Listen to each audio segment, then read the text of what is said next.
Are you more than your resume? Do you know, we live in a world, don't we, that encourages us to think of ourselves really just in terms of performance and what we do. I mean, we see that in everywhere from, say, social media. You know, we rate ourselves, we rank each other on how many likes, how many followers we have on, Instagram or Facebook or whatever it is. And it's the same problem. We're rating people based not on who they are, but on what they're doing. But we also see, I think, increasingly in the workplace, because many of us, if we're honest, I think find ourselves working harder and harder and harder, driving ourselves more and more and more, because we've got it into our heads that it's through achievement and through gaining staff and reputation that we somehow become somebody.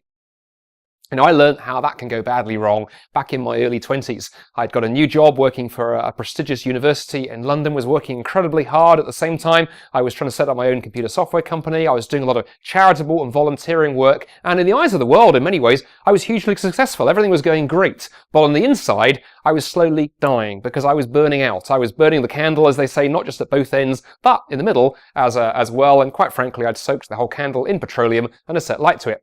And I remember going to my family doctor and describing the symptoms I was going through. Sleeplessness and anxiety and all manner of other things. And he quickly diagnosed depression. I looked very glum at this and he went, well, to encourage you, he went, the most common people, Andy, with depression are young men in their 20s overworking.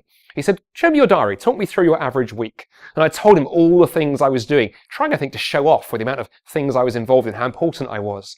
And he looked at me and he asked this question. He said, Andy, what are you trying to prove? And to whom? That question cut through me like a knife. That's exactly it. I was trying to prove myself. I was trying to prove to my colleagues and to my boss and to my friends that somehow I was worth something by the sheer amount that I was doing. And in many ways, it's a great question, isn't it? When we're working hard, when we're building social media profiles, when we're constructing our identity on our success and our popularity or our sexual attraction or whatever it is, all of those things that we like to construct our identity on, what are we trying to prove and to whom? And the problem too with trying to ground out your identity in what you do, or who you sleep with, or how popular you are, or your looks, very simply, those things will let you down. It doesn't matter how popular you are on social media. Sometime there'll come somebody who's more popular than you. Okay, you're popular at work, the boss loves you. Well, one day there'll be a new employee, and he or she is more brilliant than you. Maybe you're building your identity on how you look, or the relationships, or your sexual attraction. What happens when you get old and those things leave you? Are we bound, are we doomed to build our identities on things that will ultimately let us down and will disappoint us?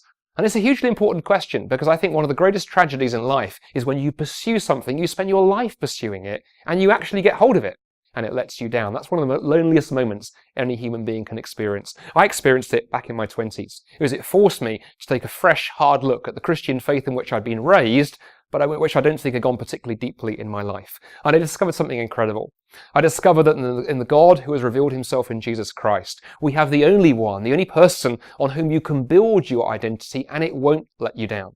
Because unlike other religions that tell you that the way to please God, the way to be loved by God is through performance, keep enough commandments, work hard enough, give enough of your time, your talents to God, and he will love you, Christianity reverses that entire pattern. We have a God who invites us into a relationship with him that's not based on performance. Your identity as a Christian is based in what Jesus has already done for you in the cross, in giving his life for you, even while you were worth nothing. But even though you're worth nothing, it says in the Bible, God demonstrates his own love for us in this. While we were still sinners, while we were his enemies, Christ died for us.